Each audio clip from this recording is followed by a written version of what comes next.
All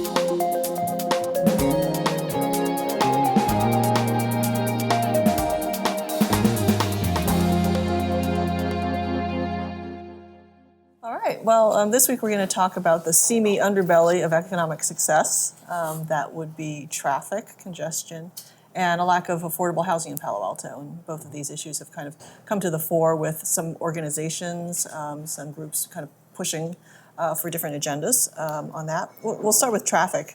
Know that we all have anecdotal experience with bad traffic, whether that's coming up on Central Expressway and not being able to get into Palo Alto from Mountain View, commute hours, sitting on Page Mill Road, that kind of thing.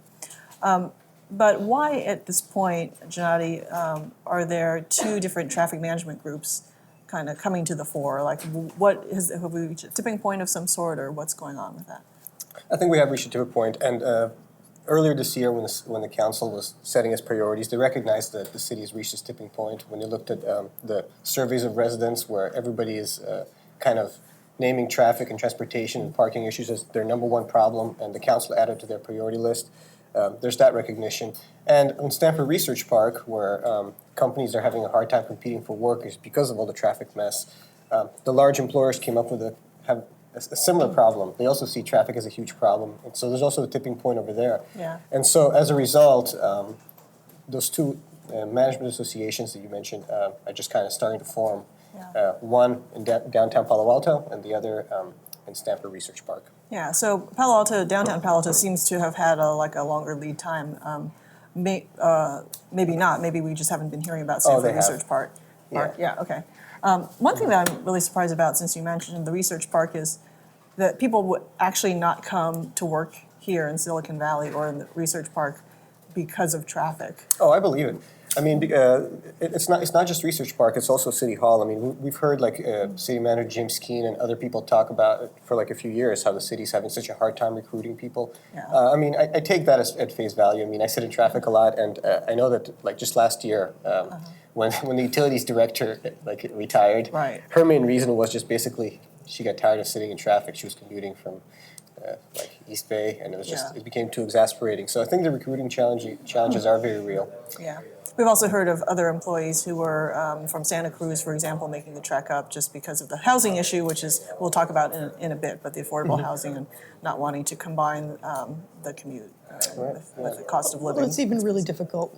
I just live 4 miles away, and it often takes me a half an hour to get home. And I've found now, just because of the construction that's going on 101, that there's only one way all the other ways, the channels I used to use, I can no longer use. So I only have one way, and that's to go basically to Menlo Park and then come down through East Palo Alto just to get over the overpass. Wow. So yeah, it's really a hassle. And when there's light traffic, like at vacation times, it only takes me 7 minutes to get to work. So that shows you what a big difference there really is.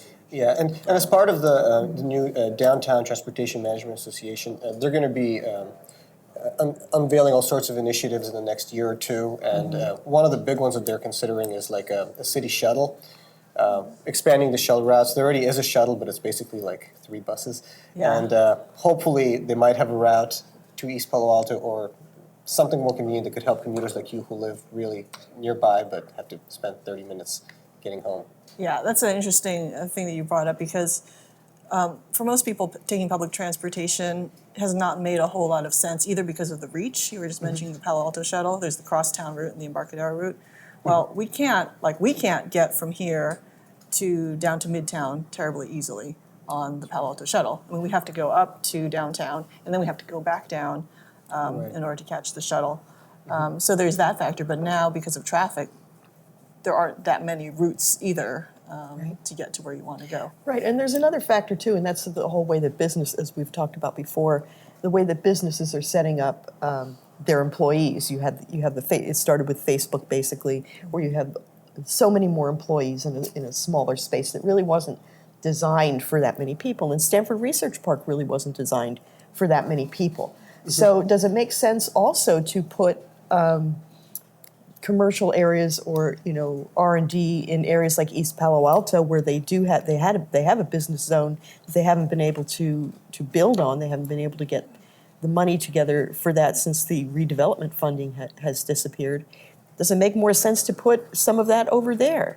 That then allows sort of a gateway to the bridge to the East Bay rather than having to trek all the way through Palo Alto and down the peninsula. Yeah, and it's not just the additional number of workers and the increasing density of workers. It's also the fact that places like Stanford Research Park were designed for cars. I think Mayor Pat Burt mentioned it during this week's discussion. I mean, this was built in the 50s when King Car ruled. Those are his words. And basically, that's how it's been. So there is no Caltrain nearby. I mean, there's the California Avenue station, but it's not really walking distance for most people in Research Park.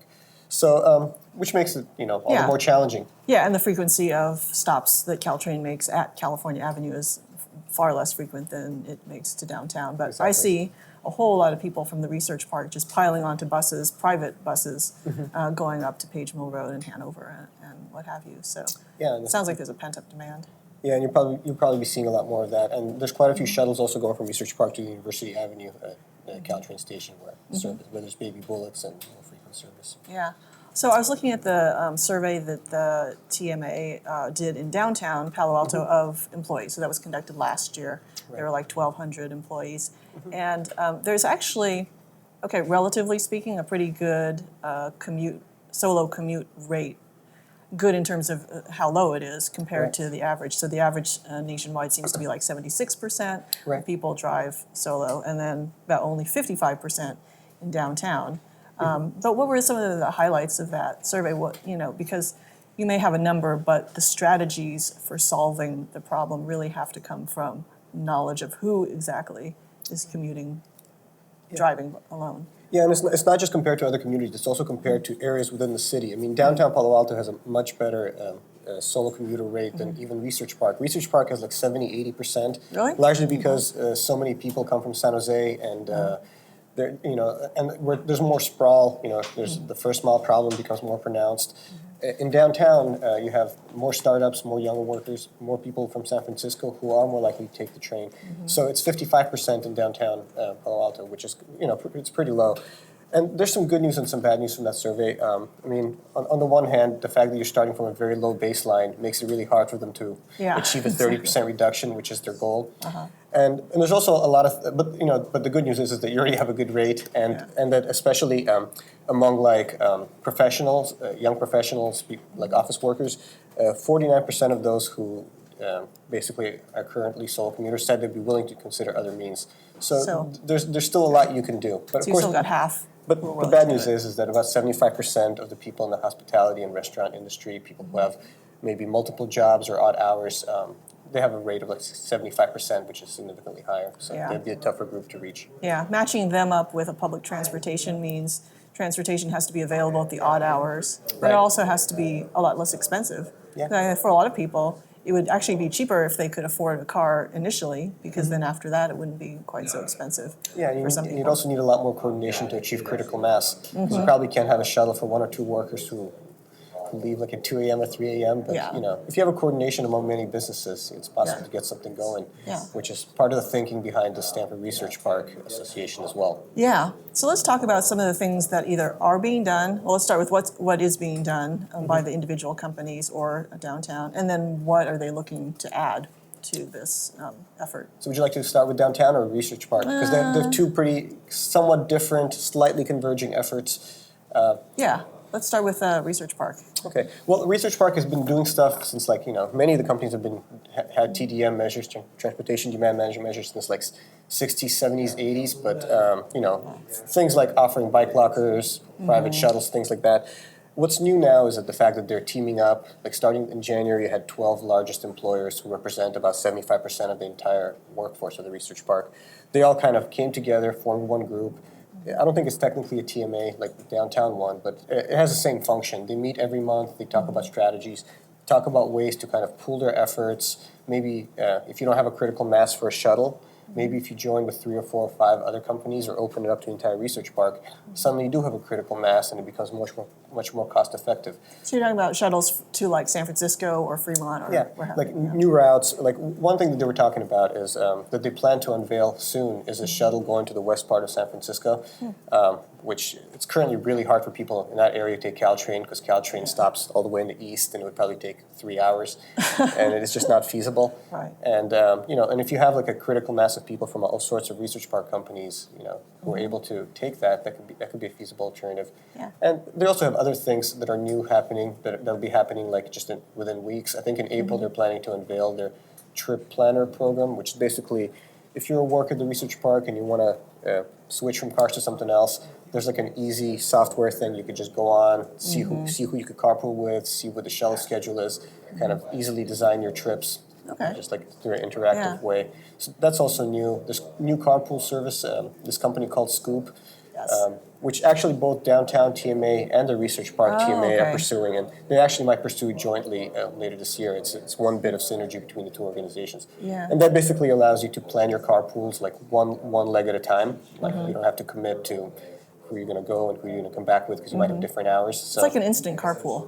it's like an instant carpool, Yeah. exactly. So those are the kind of new initiatives coming about. And, Yeah. and of course, the research park, they make a big deal out of the fact that they are all about innovation and experimentation. So the things that we talked about this week might go through further evolutions Yeah. as they get more data and do their own survey. Do we know how many people actually work in the research park? Have they released that number? Oh, I don't have it on the tip of my tongue. But Okay, I know it was like take a look. 10,000 people in downtown Palo Alto was one estimate. I think that was Scoop's estimate of how many people are working down there. But If I can find it, I'll if you can I'll find, report okay, it at let some us. point.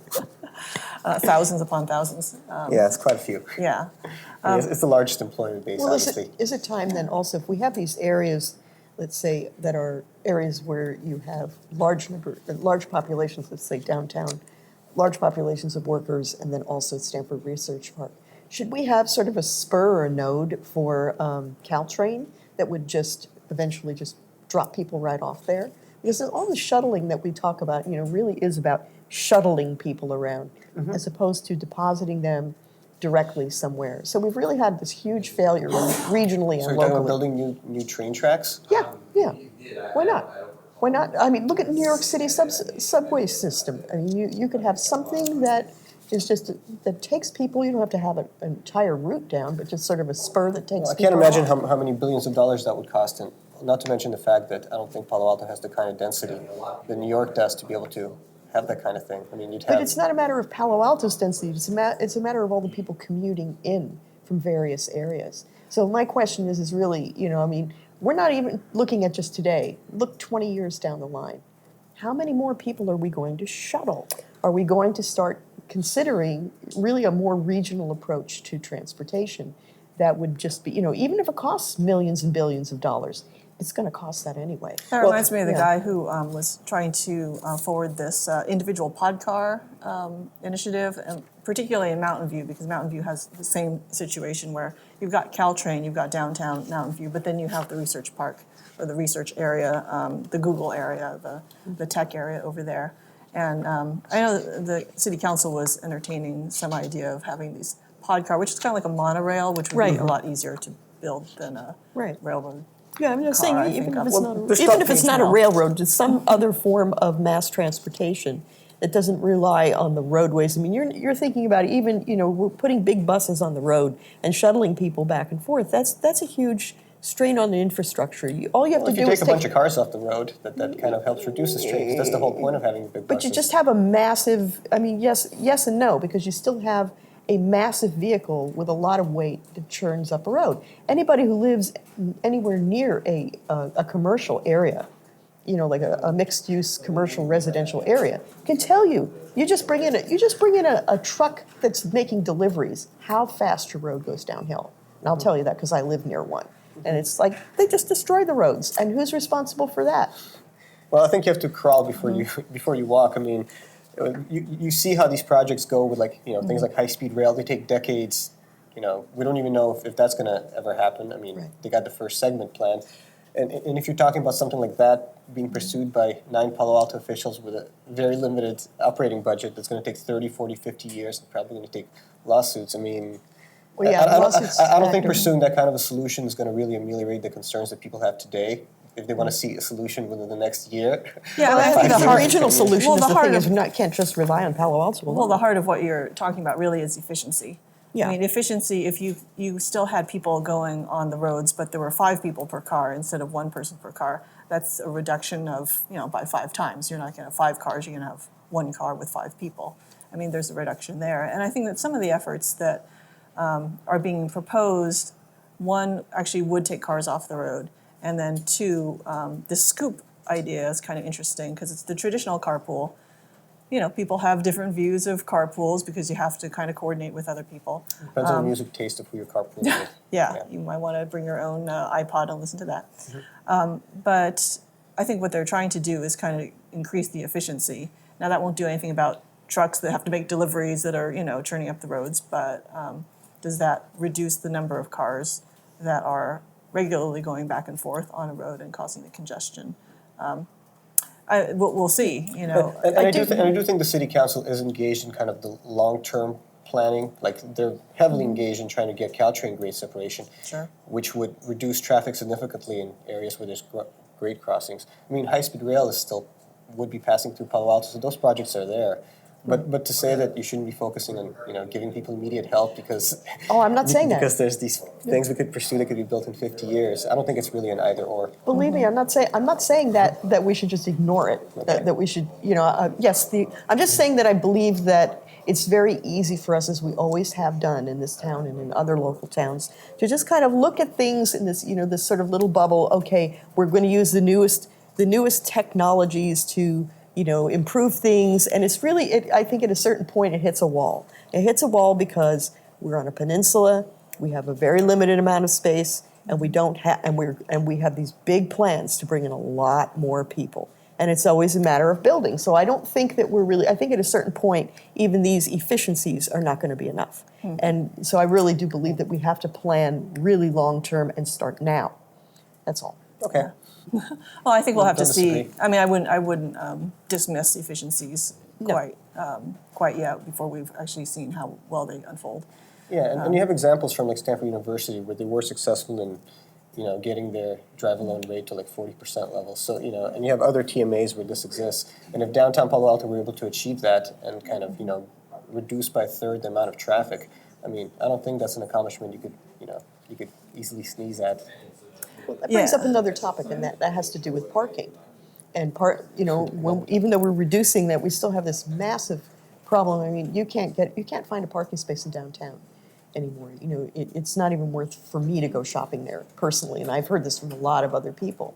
It's like, I need to go down and pick up a prescription, and it takes me, 25 minutes to find a darn parking space. I think that is a different problem. It's a related problem, but we could spend another 30 minutes talking about parking. I do think it's gotten easier with the residential parking permit program. I mean, I'm in downtown every day. And Was I don't see was it. parking kind of the driver for the TMA, or was it really traffic per se? I think, I'd say it's both. I mean, I think traffic and parking, obviously, Yeah. two sides of the same coin. Can't have one without the other. Right. I would say that the parking had a lot to do with it. I mean, the idea for the TMA came out of a colleague's memo like 2 years ago, which involved Nancy Shepard, Liz Niss, and Gail Price. And I don't think they came up with this idea just out of the blue. I think the fact that there was a lot of angst in downtown, and this is focused on downtown, about parking kind of helped prompt it. So I definitely think it's related. And right now, as the RPP, the residential program, is being implemented, the TMA, become the acronyms. Yes, the TLAs, three-letter acronyms. Is kind of being fed into that conversation because they do want to ultimately reduce the number of permits given to workers as part of the permit program, with the understanding that the TMA is going to give them other alternatives than driving. Yeah, So yeah. they kind of go together in that sense. So the first 3 programs that they're rolling out at this point is the scoop carpools downtown, just downtown. Yeah. Yeah, so the scoop carpools, which sound interesting, you have an app, you can book your ride only 15 minutes in advance, is kind of what their proposal is. So you want to leave, someone else wants to leave, you're like instantly hooked up.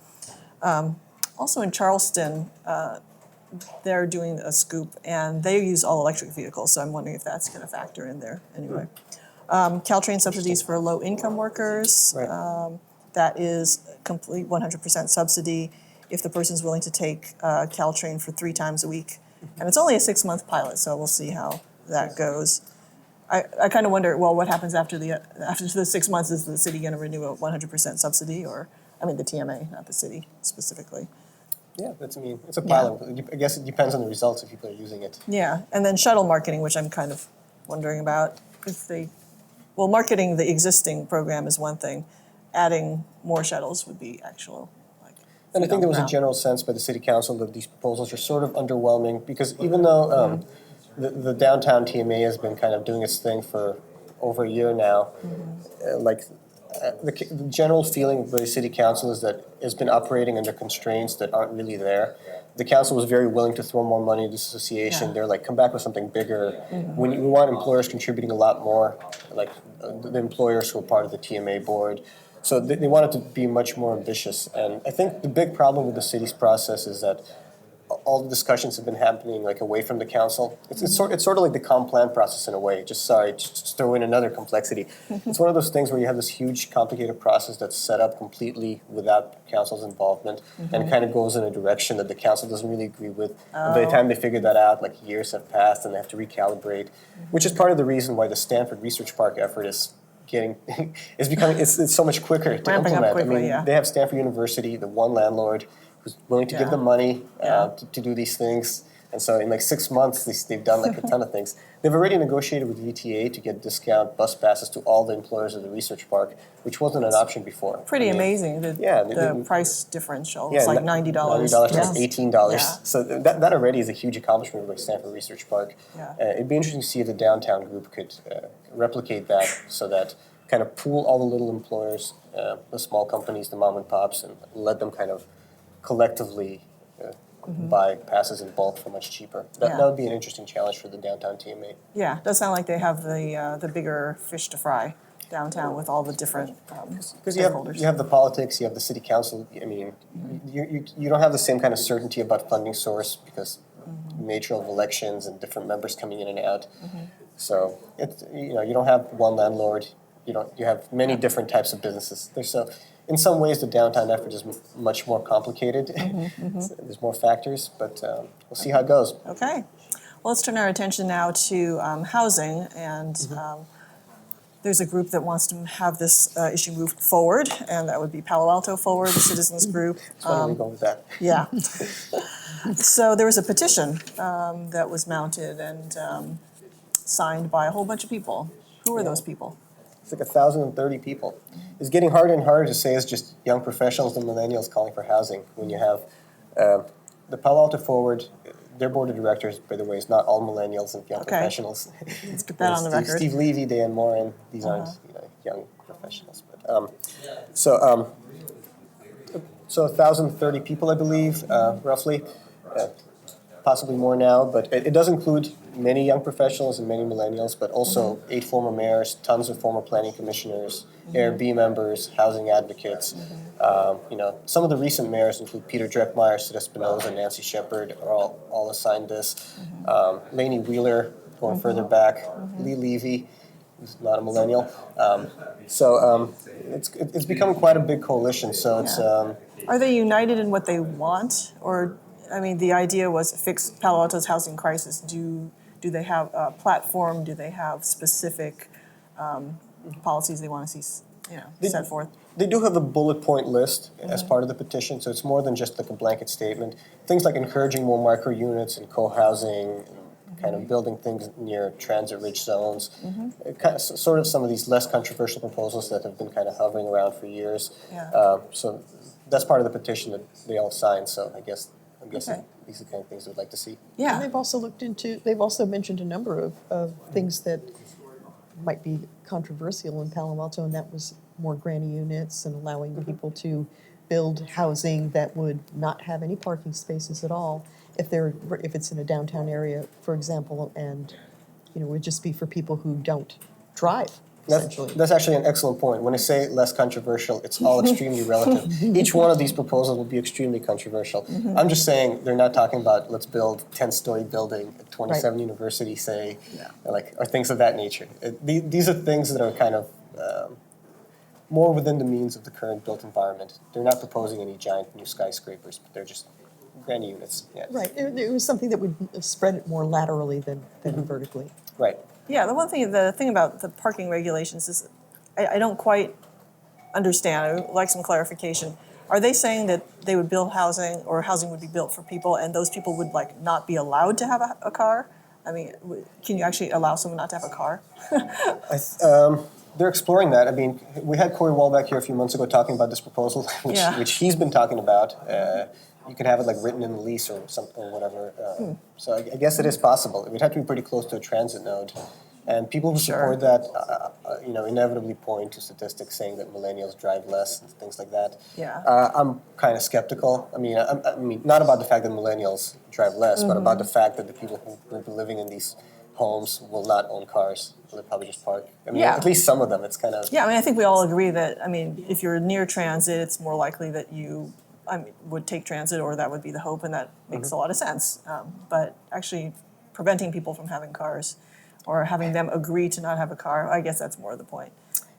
Yeah, I mean, it would be voluntary. It would be somebody saying, I don't want a car, I don't have a license, I don't need to drive, Yeah. and I want to live in Palo Alto. These are the kind of people they'd be targeting, Yeah. which is basically predominantly, young professionals, millennials, that kind of stuff. Yeah.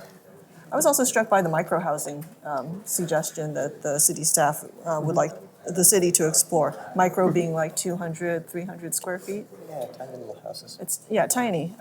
One thing, Sue, that when you wrote about secondary dwelling units, granny units recently, you interviewed someone who had, I think it was like, what was it? Bonnie Gardens. It was somebody else, 600, 600 square feet? Yeah, but the thing that struck me was that there's the small house, but then there was a garden, there was land around it. That was And- Bonnie's. Yeah. Uh-huh. And there's a big difference between that and having some space, some just mental visual space, versus a micro unit if you're in an apartment in a building with 50 other or even 12 other micro units. And it's just a different sense of living. Well, before we came here today, I did a little research because I wanted to find out what the square footage of a prison cell would be. And because I really didn't have a concept of what 200 square feet or 250 square feet would be. And so what it turned out is that your average prison cell is about 54 square feet. So okay. that's roughly, what you're asking Micro people. unit is a downright mansion. by Yeah, standards. but it is, but it's still awfully small. And when you think about getting around in that metal space, Right. it's something to think about. I often look in my own kitchen, which is about 9 by 9 feet, and say, could I live in something this small? When we Yeah. have this kind of discussion, could I live in this for all of my life or whatever, every single day. And I guess you could if you are talking about people who don't spend a whole lot of time there. In it, exactly. Yeah, they're It's the working sleeping place. long hours and they just sleep. But then for that matter, you could be, are we heading towards the same model as Japan where people basically sleep in a coffin, and that's, it's They very do? small. Well, yeah, the size, the coffin size. Don't you mean Transylvania? Well, it's like it's like a little, Okay. cochette size, like if you were Yeah. on a train. It's that kind of a size of room. But one of the things I thought was interesting is I just heard something on the radio on KQED about, they were interviewing a San Francisco homeless housing advocate. And she is against these small units. And the reason, she said, is that it isn't the size, it's really the cost. And that, because of the demand, I don't know how many units you would have to build to really bring the prices of things down.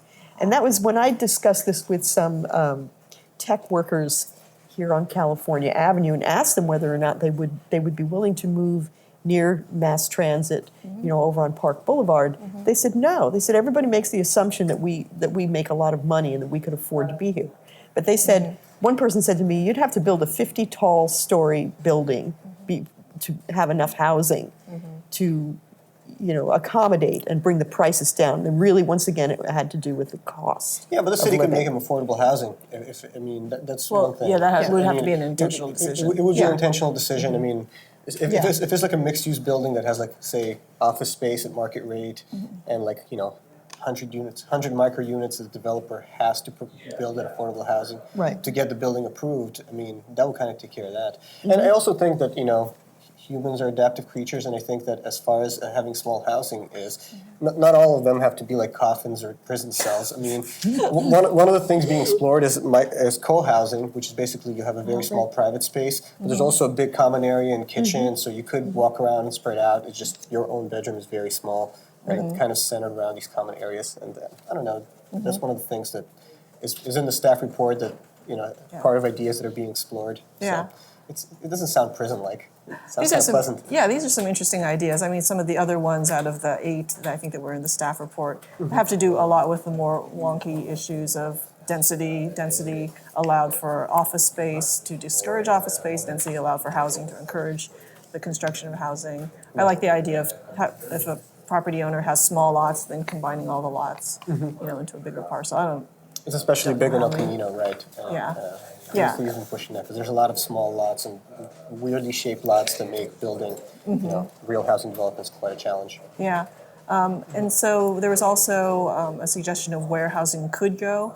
And I think people are always kind of fascinated by kind of reimagining different uses for space. So we've got Stanford Shopping Center was one of those. Right, yeah. The El Camino along frontage. El Camino, Right.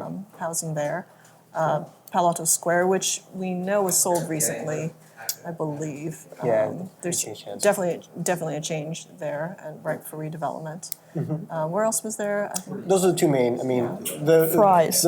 Fries, yeah. Changing the density. Yeah, Fries is one that we've been talking about for a while, but the two new ideas, Palo Alto Square, because, I mean, it's basically the corner of Stanford Research Park. So if they were to pursue that route, and I think all these ideas are kind of a long shot. Okay. I don't expect the council to move forward with these All of them. anytime soon, but it's an election year, and who knows what's going to happen with the next council. I have no idea, but yeah, these are some of the sites: the Fries, the Palo Alto Square, which is next to Research Park, and thus addressing the commute issue for all those people. yeah. Yeah. I don't think it's a coincidence that they chose that. Yeah. Okay. So this is going to be up for discussion by the council Monday night, correct? Right. Okay, so they'll look at locations. Yeah, they're discussing about the comprehensive plan Yeah. and how they can adopt the policies and which policies they should change to kind of help the city meet its housing goals. So All right. it should be a fun discussion. Well, we'll stay tuned for that.